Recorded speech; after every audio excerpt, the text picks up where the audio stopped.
Hey guys, it's Larry Red from Larry Red Reads, back with a very special episode of Larry Red Reads. It's special because I have a special guest, a very special guy. Would you like to introduce yourself? Hey everyone, my name's Edward, and I'm a friend of Larry's. He's a friend of Larry, and a friend of Larry is a friend of yours, I hope. And the reason Edward is here is because Edward not only gave me Infinite Jest, which I really liked, and since I liked it so much, I let him force upon me another book, this book, Gravity's Rainbow.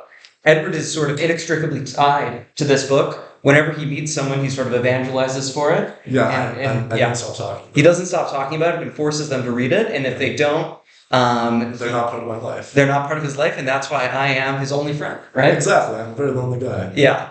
And if I don't like this book, Zero. then Besides, then well, if it turns out that I didn't like the book, then our friendship's over. yeah, So you'll have to find out what I think. stay tuned. There's a lot of. It's not just whether the book is good on the line. It's a whole sort of connection. So you'll see what happens. But anyways, let's talk about this book. Let's get into it, as they say. What is this book about? A lot of people ask me that. Whenever I'm reading this book out in public, my dad asked me, and that was the first time he talked to me in a while. So I was excited. So thank you for. This book really. It really brings people together. But anyway, so when he asked me about what this book is about, I would say that this book essentially is about the V2 rocket program. What is the V2 rocket? Let's talk about it a bit. It's also known as the A4 rocket. They're sort of interchangeably used in the book, which is a little confusing. The V2 rocket, interestingly, is the first man-made object that ever sort of made it into space. It was sort of developed by the Germans, specifically Werner von Braun, in World War II, as sort of a revenge weapon to sort of get back at the British for bombing German cities. Like Dresden. That was after, but Dresden was like in 45. But after the Blitz and stuff, the British were like, we're gonna bomb you guys, and that made the Nazis really mad. Yeah. So they were like, we got to make an insane bomb, and that's what Werner von Braun and his team of Nazi scientists created. And this rocket later served as the basis for the NASA's a lot of NASA's technology. Yeah, and Werner von Braun very famously or infamously sort of defected to the Americans after.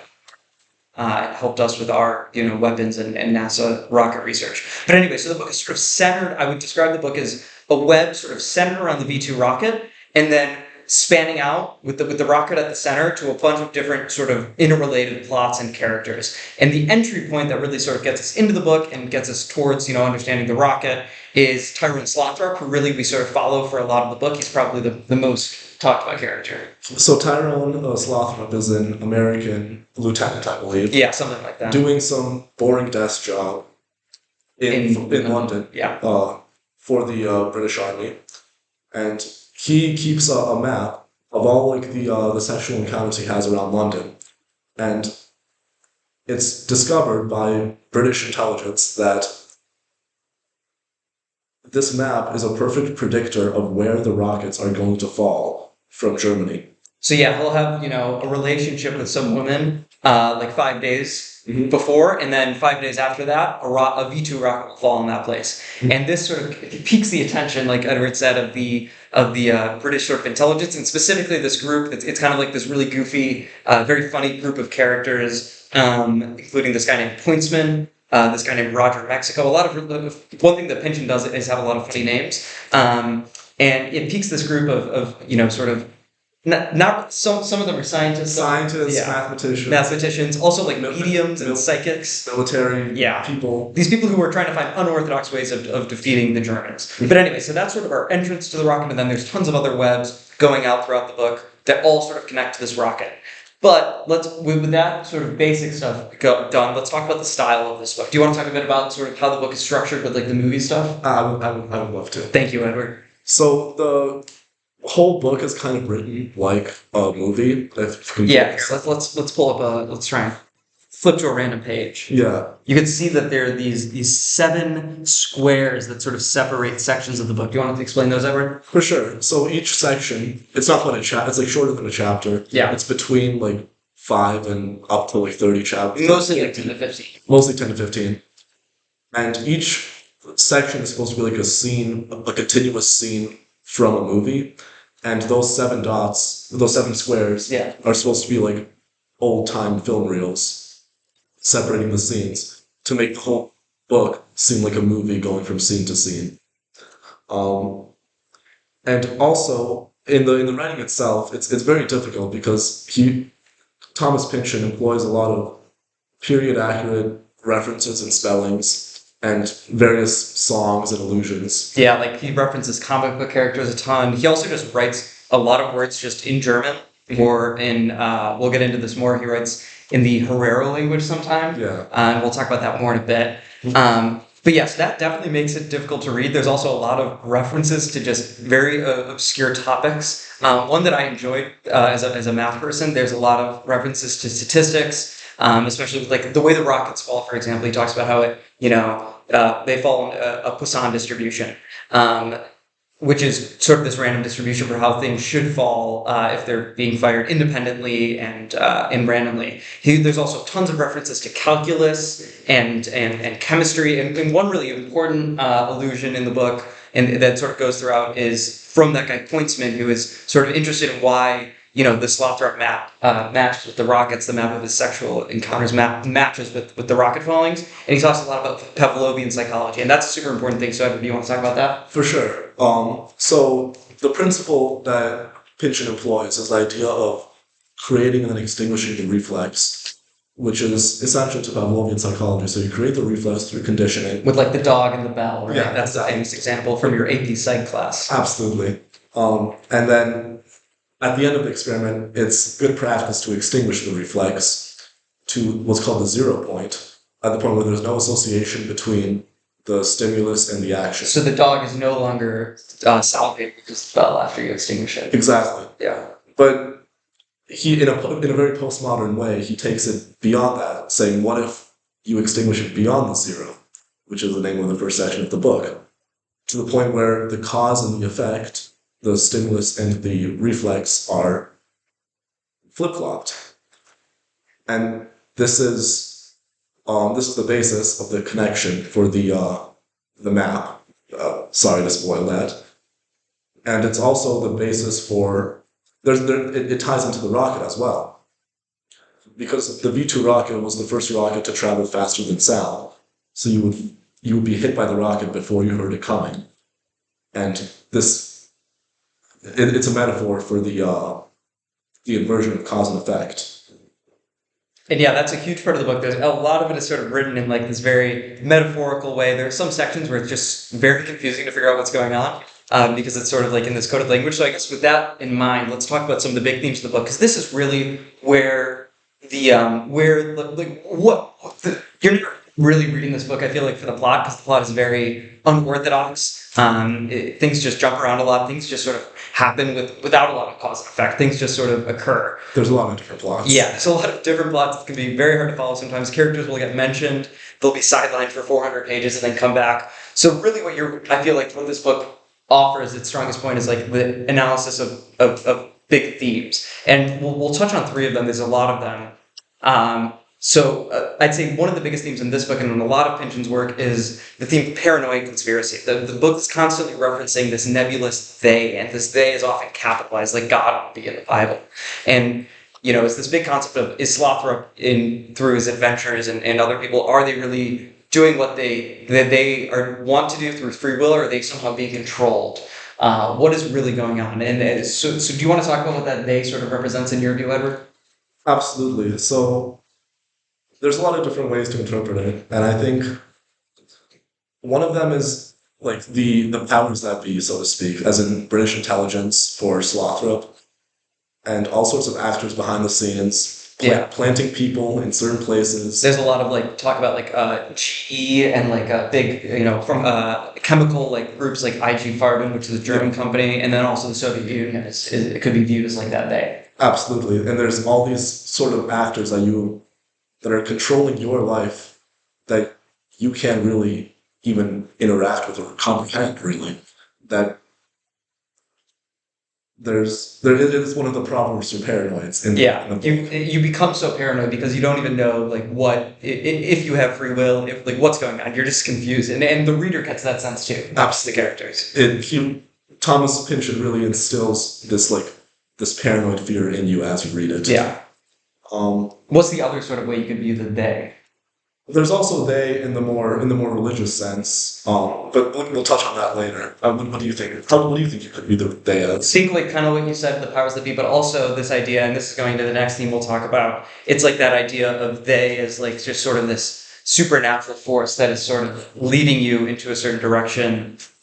This broader idea of fate, and that's a huge point of the book. It's a big metaphor for the rocket, and it's also a big metaphor for.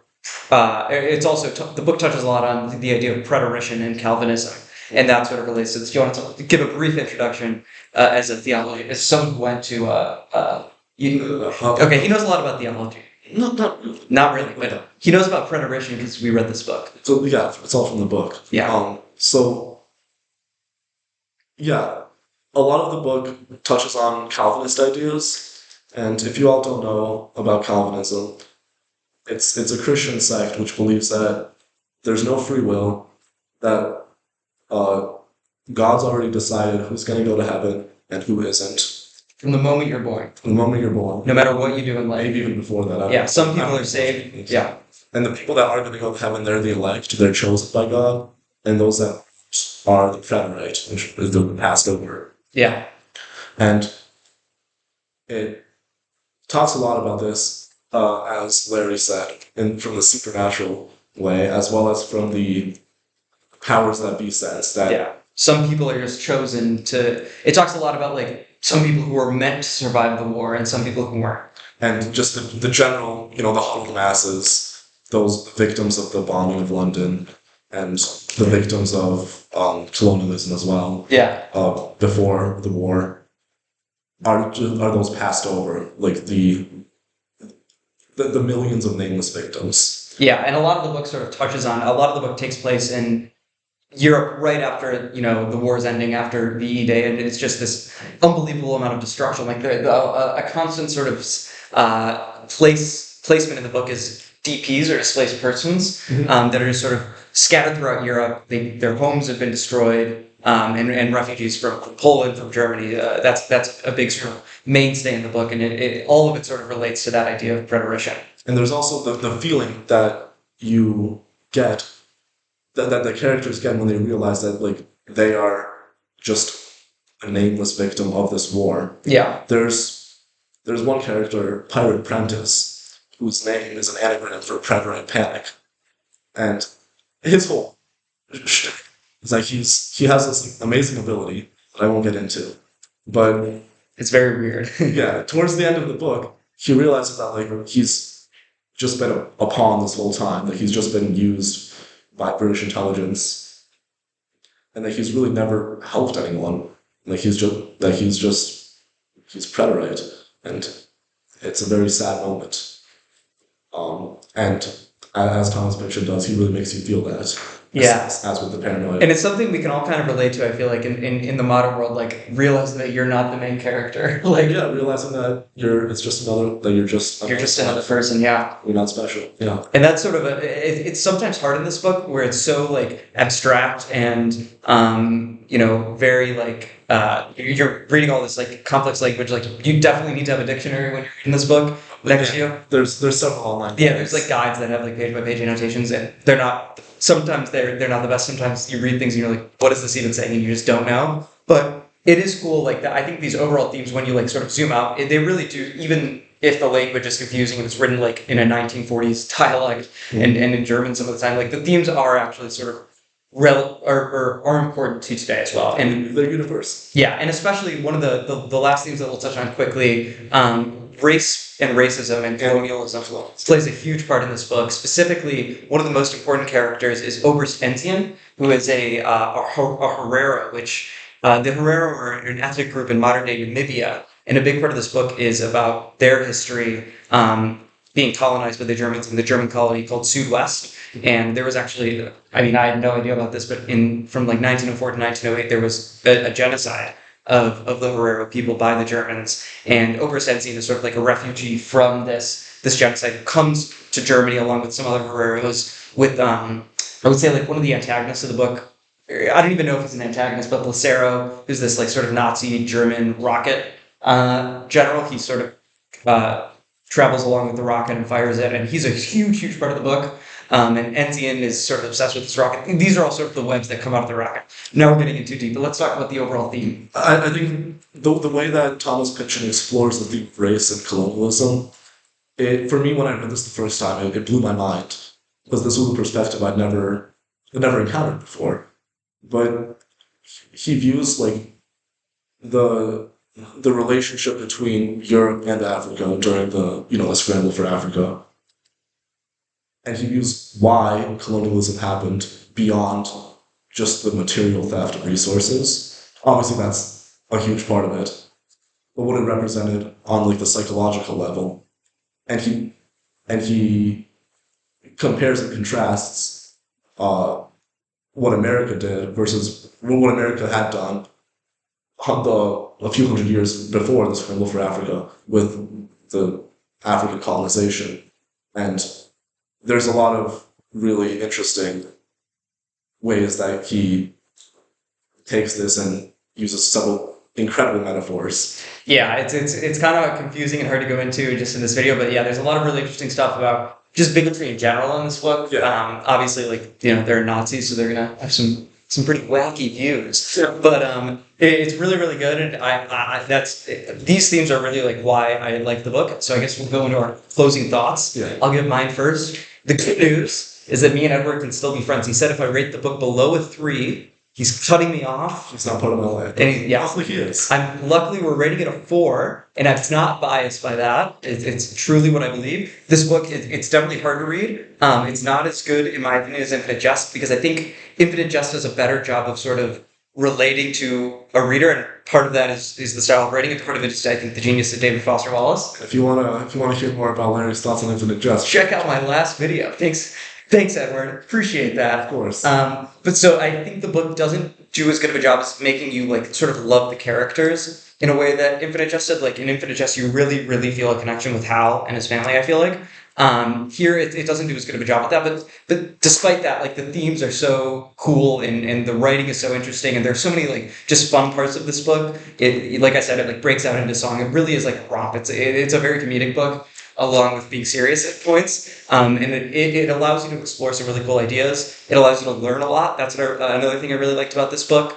You get to sort of, through this book, like go down rabbit holes of research that you like wouldn't usually do. Like, I don't think anyone really hears about Herero people. There's tons of stuff about like Kabbalah and other weird sort of allusions that are really interesting to read if you're into that kind of stuff. A lot of stuff about like rocket science. A lot of stuff about rocket science and physics and organic chemistry. Yeah, plastic part of this book. That's a huge part of this book. And just like, those are metaphors that we didn't even touch on, but they also can be read in very different ways. And I think this book is a book that you can constantly reread and find new things from, and really just like think about more and more. And there's so many funny parts. There's a scene describing like the life of a light bulb, which is just so funny and really, really well done. And I'll let Edward give his thoughts, how many stars he gives the book. I mean, I would give this a very solid 5. Wow, 5 stars. This is my favorite book.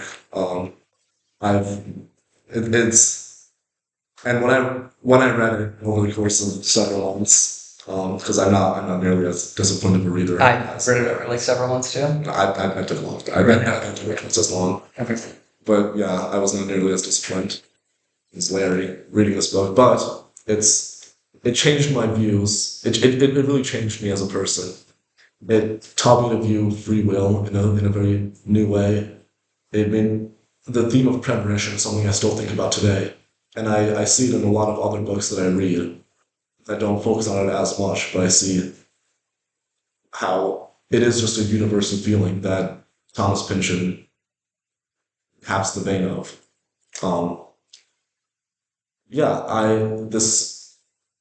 It's not a perfect book. It's hard to get through. It can be a bit of a slog. If you haven't read something in like a year, this should not be your first re-entry into books. But if you do like reading, you should definitely read it. Take it slow, use a guide, look things up. Yeah. Don't feel bad if you're like confused. Don't get discouraged. I probably understood before this book. Don't listen to anything we said about these themes and like write a paper about it, because we probably got stuff wrong. 100%. Yeah. But I think it's about the learning, it's about the love of reading. And Thanks so much for watching. And keep reading. Yeah. So let's say it together. Keep breathing. Okay, thanks for watching.